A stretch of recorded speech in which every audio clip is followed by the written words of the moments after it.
आदाब, नमस्कार। आप सभी का बहुत बहुत इस्तकबाल है हमारे प्रोग्राम गुफ्तगू में। आज हमारे साथ मौजूद हैं ग्वालियर घराने के मशहूर गायक पंडित लक्ष्मण कृष्ण राव पंडित।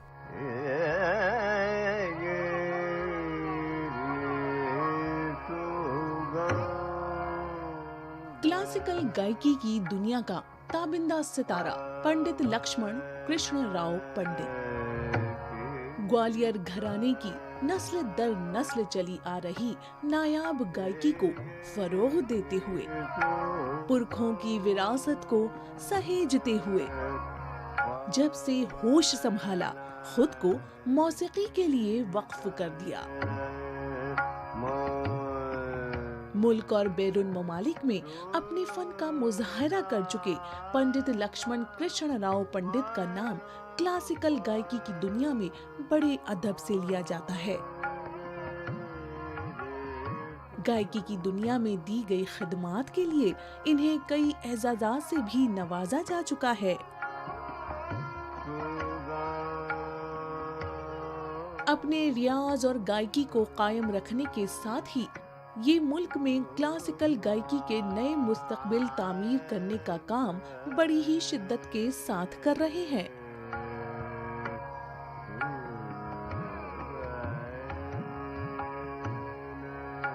पंडित जी, आपका बहुत बहुत इस्तकबाल है। बहुत बहुत शुक्रिया। पंडित जी, आपने रागों में ग्वालियर घराने की अष्टांग गायकी का बेहद खूबसूरती के साथ इस्तेमाल किया है, उस बारे में कुछ बताएं। ऐसा है कि ग्वालियर तो सबसे प्राचीन घराना माना जाता है और पहले ज़माने में राज दरबारों में द्रुपदी चलता था। ख्याल तो था मगर पॉपुलर नहीं था, तो उसको पॉपुलर करने के लिए हमारे उस्ताद जी पीरो मुर्शद हद्दू खां, हस्सू खां और नत्थू खां ने इसको अष्टांग गायकी का रूप दिया। अच्छा। वो अष्टांग गायकी ग्वालियर का मूल रूप है। गायन को 8 अंगों में प्रस्तुत किया जाता है गायकी को। तो वो 8 अंग हैं: आलाप, आलाप बहलावा, बोल आलाप, बोल तान, तान, गमक, मीन, मुर्की, खटका, जमजमा और लयकारी। वाह। ये 8 प्रकार हैं उसके। तो 8 प्रकारों में गायकी व्यक्त की जाती है। तो ये है ग्वालियर की अष्टांग गायकी। तो तब से ख्याल पॉपुलर हो गया। अच्छा। और ग्वालियर का जो ख्याल है वो ध्रुपद पर आधारित है। हमारे पिताजी कहते थे, पंडित कृष्णराव शंकर पंडित जी, की ख्याल तो ध्रुपद का बच्चा है। आपके बच्चा पिताजी है ना, नेक्स्ट जनरेशन। जी, उसी लाइन से थे आपके पिताजी भी। तो ये ख्याल जो स्थापित किया गया ये बहुत पॉपुलर हुआ और फिर अलग अलग घराने बन गए। ग्वालियर से बहुत सारे घराने तो ग्वालियर से ही आके सीखे गए हैं। अच्छा। ये ग्वालियर तो मूल घराना है ना ख्याल का। वैसे ध्रुपद का भी राजा मानसिंह तोमर जो ग्वालियर के शासक थे वो ध्रुपद के पितामह कहा जाता है उनको। वही तानसेन का जन्म, तानसेन की पैदाइश हुई, उनका शिक्षण हुआ। क्या बात है जी। तो इसलिए ग्वालियर तो मशहूर है संगीत के लिए।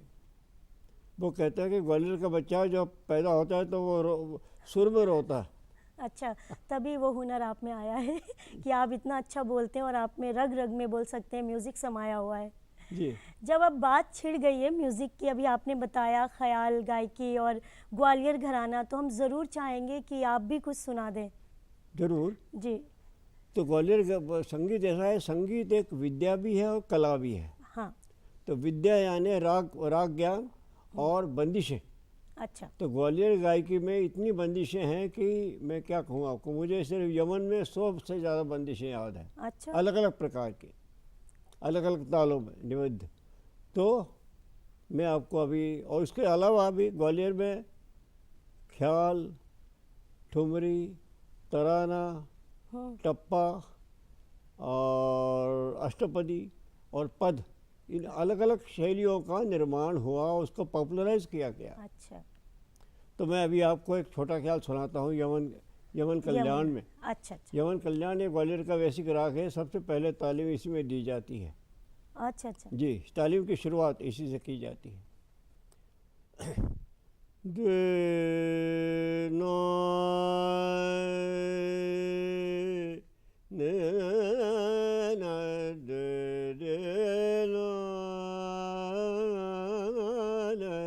रे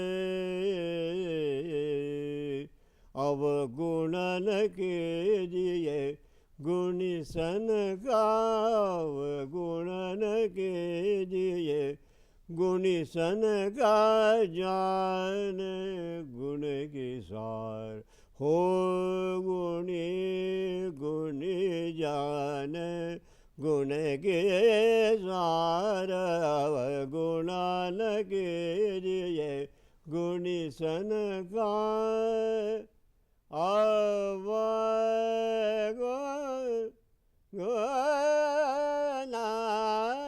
कीजिए ये गुणी सन का जन अवगुणन कीजिए गुणी सन का। क्या बात है, ये सुंदर बहुत बंदिश है मतलब ये आपने ग्वालियर एकदम की। से समा बना दिया। म्यूजिक की बात छिड़ी और आपने गाया, एकदम लग रहा है राग बिल्कुल बिखर गए मेरे जी सामने। जी जी। तो राग ये गायकी राग गायकी है और रागों को ही गाया जाता है, तो उसका एटमॉस्फेयर बनना चाहिए, उसका तासीर कुछ पैदा होनी चाहिए। ये वॉइस कल्चर है, वॉइस कल्चर से ही ये होता है सारा। पंडित जी, जैसा आपने बताया ग्वालियर घराने के बच्चे जब पैदा होते हैं वहीं से ही म्यूज़िक मतलब मौसीकी शुरू हो जाती है, और आपकी पैदाइश भी वहीं पे हुई।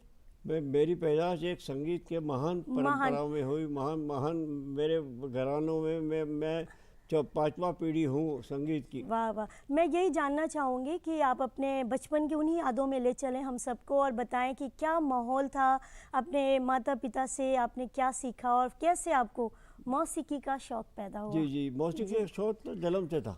सबसे पहला मैंने परफॉर्म किया था हरवल्लभ के मेले में जलंधर में। अच्छा। तो मैं पिताजी के साथ छुटपन से जाता रहा हूँ, उनके साथ प्रोग्रामों में उनके साथ गाता था। तो वहाँ के लोगों ने संगीत प्रेमियों ने फरमाइश की कि साहब इनका गाना सुनाइए आप। तो मुझे हरवल्लभ में एक स्लॉट दिया गया और वहाँ मैंने गाया। 40s की बात है। अच्छा, 1940s के। क्या एज रही होगी पंडित जी उस तो मैं 5-6 साल का था। वाह वाह। तो मैंने प्रोग्राम दिया था। तो इसके बाद मैं तो तमाम हिंदुस्तान वाइल पाकिस्तान में भी जा चुका हूँ, लाहौर, पेशावर, रावलपिंडी, जी जी, कराची वगैरह शहरों में गया था छुटपन में, पार्टीशन के पहले।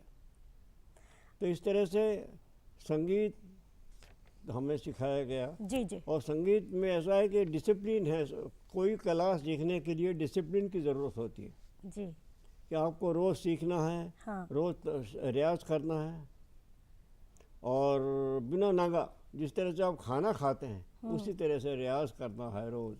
और ये मैं आज तक कायम रखा हूँ। हालांकि मुझे बहुत दिक्कतों का सामना करना पड़ा। हाँ हाँ, क्योंकि पहले तो मैंने जैसे अभी मैं यही पूछने वाली हूँ, जैसे अभी आपने कहा, वैसे तो आपके पेरेंट्स से भी कई बार, जैसे आपके माता पिता थे, उनसे भी डांट पड़ती होगी जब आप रियाज नहीं करते थे या कुछ ऐसा इंसिडेंट? नहीं, रियाज न करने पे हमें कुछ लगता था कि आज हमने कुछ मिस किया। अच्छा, खुद ही जिस तरह से हम खाना मिस करते हैं, लगता है भूख लगती है, अरे भाई खाना नहीं खाया। इसी तरह से रियाज भी एक आदत ऐसी बन गई थी कि रोज़ रियाज होना ही चाहिए। पंडित जी, इतना लंबा सफ़र आपका म्यूज़िक का। अब मैं संगीत की जगत में 80 साल से ऊपर मैं संगीत जगत में हूँ। सर, इस सफ़र की क्या जद्दोजहद रही, उस बारे में बताएं मुझे। मैं पहले तो ग्वालियर में था, फिर बाद में आकाशवाणी दिल्ली का म्यूजिक प्रोड्यूसर रहा। अच्छा अच्छा। और आकाशवाणी में आपको पता है उस समय आकाशवाणी बहुत प्रमुख एक इसकी केंद्र थी, नर्व सेंटर था आकाशवाणी। जी जी। उस समय मैं 1960 में आया था शायद। तो उस समय बहुत ही, तो वहाँ रेडियो में एक था कि आने का टाइम है, वो जाने का कोई टाइम नहीं। अच्छा। कितने बज जाएंगे या कुछ कह नहीं सकते। और शुरू में मुझे दिल्ली में क्या हुआ कि दिल्ली में मुझे रहने के प्रॉब्लम, गाने का प्रॉब्लम, जगह नहीं मिलती थी। अच्छा। मैं पहले तो मैं फिर रेडियो से निकलकर कैनॉट प्लेस के बगीचे में बैठकर रियाज करता था। क्या बात है। उस समय इतनी भीड़ भाड़ नहीं होती थी। तो एक कांस्टेबल ने मुझे देखा कि ये शख्स रोज़ आता है और बैठता है, कुछ गाता है, हाथ हिलाता है। तो ये क्या, उसने मुझे पूछा कि भाई साहब आप यहाँ आके क्या करते हैं? मैंने उसको कहा भी मैं अपना रियाज करता हूँ। दूसरा मज़ेदार प्रसंग ये हुआ कि जो अमेरिका में था, मैं रोज़ सुबह घूमने जाता हूँ जी, और पार्क में बैठ के योगा वगैरह करता हूँ। अच्छा। तो एक बार मैं योगा कर रहा था तो दो पुलिस इंस्पेक्टर बंदूक अपने हाथ में पिस्तौल लेके मेरे तरफ आ रहे थे। अच्छा। मैंने कहा ये क्या बवाल है भाई। मैंने हाथ ऊंचा कर दिया हम्म। और तो वो आए मेरे पास। मैंने तुम क्या कर रहे हो, व्हाट आर यू डूइंग। हम्म। मैंने कहा मैं अपना योगा अभ्यास कर रहा हूँ, मैं प्रोफेसर एल.के. पंडित हूँ और यहाँ यूनिवर्सिटी में वर्कशॉप लेने आया हूँ। तो उन्होंने सारी तहकीकात की, मेरा मोबाइल देखा, मोबाइल से उन्होंने चेक किया, फिर वो वहाँ से छुटकारा मिला। वो बोला कि एक आदमी जो है वो इस शहर के आसपास घूम रहा है, उसकी तलाश में हम हैं। मैंने कहा वो आदमी मैं नहीं हूँ। तो मैं ऑल इंडिया रेडियो में, फिर बाद में दिल्ली यूनिवर्सिटी में म्यूजिक प्रोफेसर रहा। इसके बावजूद मैं अपना रियाज रोज़ करता था। इसके लिए मुझे मेरा जीवन बिल्कुल ये बन गया था, क्या कहते हैं कि नपातोला। जी जी। किसी से ज़्यादा बोलना नहीं, कहीं ज़्यादा आना जाना नहीं। पर जब मैं 40s में आता था तब तक कैनॉट प्लेस और सब जगह जाता था, घूमता था। मगर दिल्ली में जब से आया हूँ मैं कभी भी अपने मन से कैनॉट प्लेस या कहीं घूमने नहीं गया। अच्छा। मेरा वर्क शेड्यूल ऐसा था। हाँ, सही बात तो है। इसी तरह से मैं अपने कला को कायम रख पाया हूँ। पंडित जी, आपने कई किताबें भी लिखी है, तो उन किताबों के बारे में हम ज़रूर जानना चाहेंगे। ऐसा है कि मैंने जी। पब्लिकेशन भी किया है, अच्छा। बहुत सारी वर्कशॉप्स की हैं, लेक्चर डेमोन्स्ट्रेशंस किए हैं यहाँ विदेशों में। तो मैंने किताबें लिखी है, देखिए ये एक तो रोडी बुक्स की किताब है, ये अंग्रेजी में, और एक हिंदी में है, भारतीय संगीत के अमर साधक पंडित कृष्णराव शंकर पंडित। मेरे पिताजी ने अनेक किताबें लिखी थी संगीत के प्रचारार्थ। अच्छा। तो उनकी किताबों को बहुत दिनों से उसका प्रिंटिंग नहीं हो रहा था, उनको मैंने दोबारा प्रिंट करवाया। वो 5 किताबें हैं, हारमोनियम शिक्षा, संगीत सकम सार, संगीत प्रवेश भाग 1-2, अब और भी किताबें आने वाली हैं। अच्छा अच्छा। तो ये काम कर रहा हूँ, संगीत के प्रचार के लिए सिखा भी रहा हूँ। अच्छा। बच्चों को सिखा रहा हूँ, यहाँ से विदेश से भी लोग ऑनलाइन सीखते हैं उससे। आपको ख्याल गायकी और टप्पा में भी महारत हासिल है। देखिए, ग्वालियर गायकी एक संपन्न गायकी है, जी जी। क्योंकि ग्वालियर में इतना संगीतमय वातावरण था कि हफ्ते में कम से कम 4-5 महफिलें रात भर की होती थी। अच्छा। तो उसमें विभिन्न प्रकार के गायन प्रकार बजाया जाता था। जैसे ख्याल के अलावा तराना, अच्छा। ठुमरी, टप्पा, पद, अष्टपदी। अष्टपदियों का निर्माण भी ग्वालियर में हुआ था। जी जी। अष्टपदी यानी स्वामी जयदेव की जो अष्टपदियाँ हैं, हाँ। उनको ख्याल के रूप में प्रस्तुत किया जाता है, विलंबित ख्याल और द्रुत ख्याल के रूप में। अच्छा। तो टप्पा एक स्वतंत्र शैली है। हिंदुस्तानी संगीत में 4 तरह की शैलियाँ हैं। जी। एक तो ध्रुपद दमार, दूसरा ख्याल, तीसरा ठुमरी और चौथा टप्पा। यानी इसको यदि आप साथ पे भी बजाएंगे तो आप पहचान लेंगे कि ये ध्रुपद है, ये ख्याल है, अच्छा। ये ठुमरी है, ये टप्पा है, बिना शब्दों के। अच्छा। तो टप्पा एक बहुत ही सुंदर शैली है। टपना, उसे पंजाबी शब्द है टपना। टपना ने उछलना कूदना, अच्छा। इसका ये शाब्दिक अर्थ है। तो टप्पा बहुत सुंदर शैली है। पंजाबी भाषा में ज़्यादातर टप्पे के बोल होते हैं, और इसमें टप्पे के भी प्रकार हैं। टप ख्याल भी हैं, टप तराने भी हैं, टप ठुमरियाँ भी हैं। अच्छा। ये तीनों 4 प्रकार गाए जाते हैं। तो टप्पा बहुत सुंदर, उसमें जो है एक स्वर पे ज़्यादा टिकते नहीं हैं। अच्छा। इसकी ताने, इसकी जो ताने, मुर्कियाँ, खटके, जमजमा सब अलग है, इसका रूप ही अलग है। कितनी बारीकी की ये सारी बातें हैं। ये बहुत कष्ट साध्य गायकी है। ये जी, सबसे जी। ज़्यादा कष्ट साध्य गायकी होगी तो टप्पा। जी जी, जिसमें आपको महारत हासिल है। तो पंडित जी, हम ज़रूर चाहेंगे आपको सुना दें।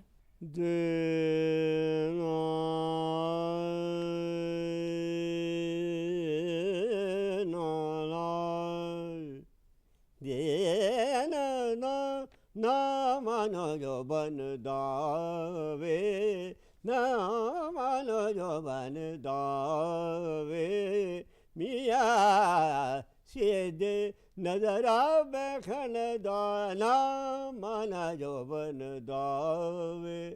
न मानो जो मानाला मानाला न मानो जो बनदा न मानो जो बनदा न मानो जो बनदा। इसके बोल हैं न मान जो बंदा वे मियाँ सीधी नज़र वेखण था, यानी नायक नायिका से कहते हैं कि अपने जौवन पर मान मत कर, सीधी नज़र से देख। बहुत सुंदर रचना है टप्पे की। जी जी। और उसमें नायक नायिका से संवाद भी है आपस में। पंडित जी, ये दिख रहा है आप कितना मतलब कितनी कड़ी मेहनत करते हैं। आज भी रियाज आपका जारी है? रियाज जारी है। उसके अलावा फुर्सत के पलों में आप क्या करना पसंद करते हैं? ऐसा है कि जी। मेरा तो कम से कम 3 घंटा तो मेरा योग, सूर्य नमस्कार, प्राणायाम और अलग अलग कसरतें शामिल होती हैं। सुबह और शाम दोनों समय करता हूँ। अच्छा। और फिर अपना गाने का रियाज अभी भी करता हूँ, रोज़ 3-4 घंटे गाने का रियाज। और इसके अलावा लेखन का काम कर रहा हूँ मैं अब। अच्छा। और बच्चों को सिखा भी रहा हूँ। आजकल तो कोरोना की वजह से ऑनलाइन ही शिक्षा हो रही है, जी जी। क्योंकि घर में कोई आता नहीं। हम्म।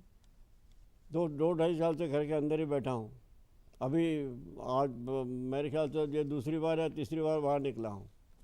आज यहाँ आया हूँ उर्दू सर्विस में इंटरव्यू देने के लिए। बहुत अच्छा लग रहा है। मुझे भी बहुत अच्छा लग रहा है कि आप सामने बैठे हैं, इंटरव्यू दे रहे हो, और इतनी अच्छी आपसे गाने की जो गायकी हमने सुनी वो जी। बहुत अच्छा लगा सुन मतलब के। गले को, मेरा गला तो जवान है अभी। जी, वो तो आप भी हैं। तो गले को ये रखने के लिए शरीर को पहले ठीक जी रखना जी, पड़ता है। फिट रहना शरीर चाहिए। स्वस्थ होगा तभी गला चलेगा। सही बात है। ये रियाज की वजह से होता है ना? ये रियाज भी है और शरीर का रख रखाव भी है। जी जी, योगा। जी। पंडित जी, अभी ये नई नस्ल को आप क्या पैगाम देना चाहेंगे? पैगाम तो मेरा यही है कि संगीत को अपनाओ। हाँ। संगीत एक देवी कला है। सर्व परमेश्वर ने ये मानव जाति के हित के लिए संगीत का निर्माण किया है। तो संगीत को अपनाओ। संगीत से सारा दुख कम होगा, संगीत से आपका जीवन सुखमय होगा, संगीत से जो आप काम कर रहे हैं वो अच्छी तरह से कर पाएंगे। तो आपको पता है कि आजकल तो रिसर्च ने किया है, वो कह रहे हैं जब गाय भैंसों को संगीत सुनाया जाता है तो ज़्यादा दूध देती हैं, खेतों में ज़्यादा पैदावार होती है। जब संगीत सुनते हैं तो आपका हृदय भी संतुलित रहता है, सही। उसकी बीट्स बराबर चलती हैं। तो संगीत तो बहुत आवश्यक है। संगीत तो अपने जीवन की आत्मा है, उसको कायम रखना चाहिए। हर एक को संगीत सीखना चाहिए, सुनना चाहिए। जी जी। कम से कम सुन ले। और शास्त्रीय संगीत भी ऐसा कोई हुआ तो नहीं है। जी जी। आप सुनते रहेंगे तो आपको उसका आनंद आता रहेगा। पंडित जी, आपकी तो बहुत सारी फेवरेट राग होगी, पसंदीदा, लेकिन फिर भी कोई ऐसी बंदिश है जो आपके दिल के बड़ी करीब है? सभी होंगी, हम तो यही कहेंगे, लेकिन फिर भी ऐसा बंदिशें बहुत सारी हैं आपकी जो मैंने कहा पसंदीदा ना, है? मेरे पास हजारों बंदिशें हैं। जी जी। और उसमें से आप कहोगे कि किसी एक को चुने तो वो बड़ा मुश्किल हो जाएगा। पर होता होगा ना, लोग डिमांड की क्योंकि नहीं मैं पंडित जी ये हर जगह अलग अलग बंदिशें गाता हूँ। जी जी। आपकी कोई पसंदीदा नहीं है? हाँ, मैंने भी निर्माण की है बंदिशें। मैंने टप्पा बनाया है। अच्छा। काफी में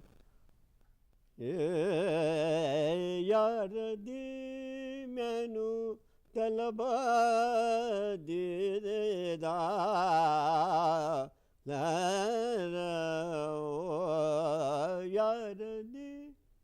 यार दू मैनू तलब दीदार दी। मेरे यार की मुझे तलब है, इच्छा है उसको देखने की। ये मैंने पंजाबी भाषा में सीखी। जी जी। और पंजाबी का आनंद लेता हूँ भाषा का।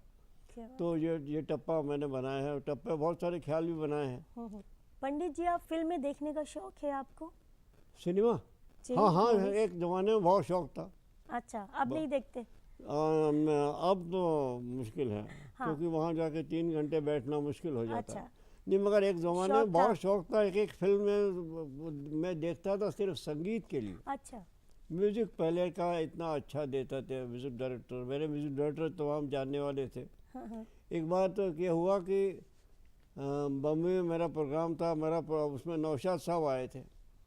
तो मेरा प्रोग्राम होने के बाद मैं जब ग्रीन रूम में पहुंचा, नौशाद साहब आए, उन्होंने मुझे झप्पी दी, उन्होंने मुझे एम्ब्रेस किया। उन्होंने कहा ऐसा टप्पा मैंने सुना नहीं था। क्या बात? उनको टप्पा मेरा बहुत पसंद आया। वो कह रहे थे कि इसमें फोक का भी दर्शन आपने करवाए हैं। अच्छा। तो म्यूजिक डायरेक्टर बहुत सारे जान पहचान के थे, आर सी बोराल साहब, अंजलि श्वास जी, हुसन लाल जी, बहुत सारे म्यूजिक डायरेक्टर जानने वाले थे, मगर मैं कई फिल्मों में गया नहीं। फिल्में देखता ज़रूर था, जी। फिल्मी गाना नहीं गाता था मैं, अच्छा। सिर्फ सुनता था, क्योंकि तो उसमें जो ऑर्केस्ट्रा हाँ। होता है उससे भराव आता है, वो जी। भराव खुद जब गाते हो तो उसमें आता नहीं, नहीं, मज़ा नहीं आता। बहुत सी मूवी जो फिल्मों के गाने पुराने वो बहुत अच्छे होते थे, जिसमें इतना ऑर्केस्ट्रा नहीं होता था। और आपने कहा आप स्पेशली जाते थे, मतलब मूवी देखते थे क्योंकि आपको संगीत सुनना रहता था। जी। तो कोई ऐसा संगीत आपका पसंदीदा होगा मूवी का जो नहीं, आप? वो श्री रामचंद्र वगैरह जी। सब पसंद आते थे। एक बार 61 या 62 में इंडिया गेट के पास जो स्टेडियम था, जी। नेशनल स्टेडियम था उसका नाम, हम्म। उसमें एक प्रोग्राम हुआ था। अच्छा। इसमें ए मेरे वतन के लोगों ये गाना हुआ था। लता जी आई थी हाँ। और श्री रामचंद्र आए थे, प्रदीप जी आए थे, उनका ऑर्केस्ट्रा भी आया था। तो का जो गाना रिकॉर्ड हुआ वो ऐसा गाना मेरे ख्याल से रिकॉर्डिंग में और रिकॉर्डिंग वो उसमें इमोशन एलिमेंट ऐसा था जी जी। कि बहुत अच्छा गाया गया।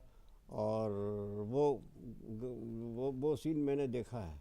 अभी आप क्लासिकल म्यूज़िक में बहुत कुछ कर रहे हैं और आपने बहुत कुछ किया है, सिखा भी रहे हैं, पर ऐसी कोई ऐसी ख्वाहिश जिसे आप पूरा करना चाहते हैं?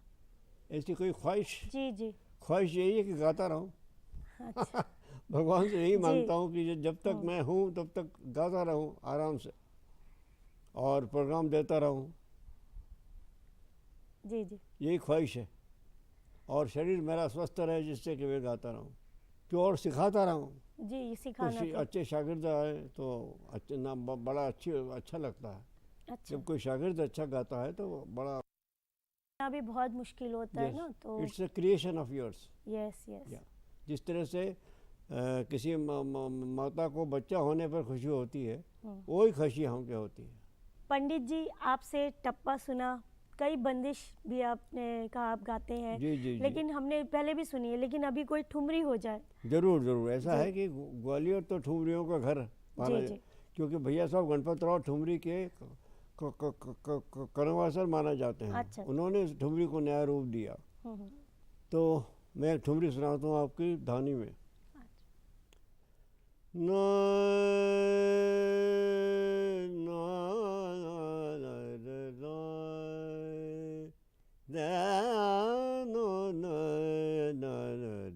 सखी मानत नाही लंगर वाधेट, सखी मानत नाही लंगर वाधेट, मोसे भर जोरी कर दो मैं क्या रे करूं, सखी मानत नाही लंगर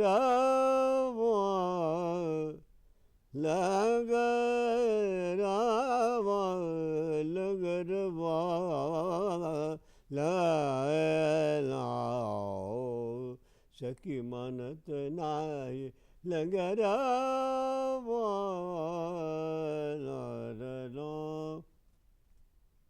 बहुत जल्दी खत्म हो गया, मन कर रहा तो और सुनूं। लंगर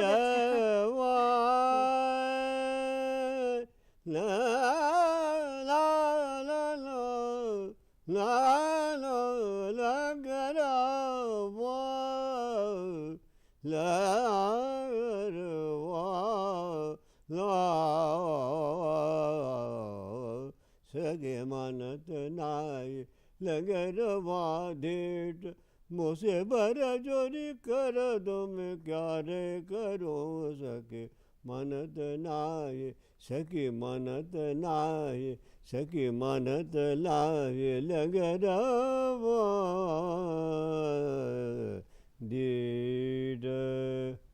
क्या बात है, बहुत खूबसूरत। ये बहुत खूबसूरत बंदिश है ये। जी जी, बहुत बहुत अच्छा लगा पंडित जी आपसे बात करके। जी। और पंडित जी, मैं यही कहूँगी आप, और मेरी यही दुआ है कि आप इसी तरह से सेहतमंद रहें और आप इसी तरह से गाते रहें और बहुत अच्छा अपनी जो भी ख्वाब हैं उसे आप पूरा करें।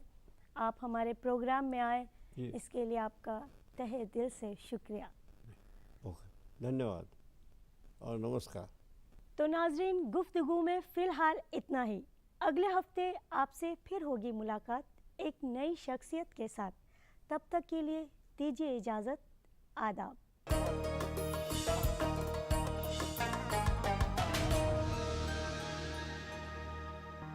जल्दी करो यार, प्लीज जल्दी। दूसरा कोई मैच है क्या? ऐसा ही कुछ है यार, बैंक जाना है दादाजी को लेके। हाँ यार, उम्र होने पर कभी कभी मदद तो लगती है।